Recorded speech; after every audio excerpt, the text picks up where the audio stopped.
Well, someone who's interested in politics, always wanted to be involved within politics for a future career, being able to meet politicians, being able to meet interns and workers who are already at the Assembly allows me to build my contact lists already, which can help me with finding job prospects, making sure I have the contacts necessary. It was one of the reasons why I chose Swansea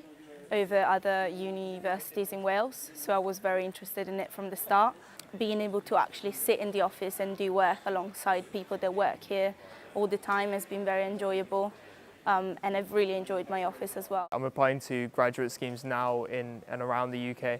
and I've found that constantly when I'm asked at interviews about my experience here, what I did and what I experienced on a day-to-day basis. You get massive insight into how it actually works, and I'm doing real stuff, not just making coffee and things, but I've been working on a housing policy which is being implemented now or being released next week. So I started it when it started, and I get to see the end product as well, which has been really, really good.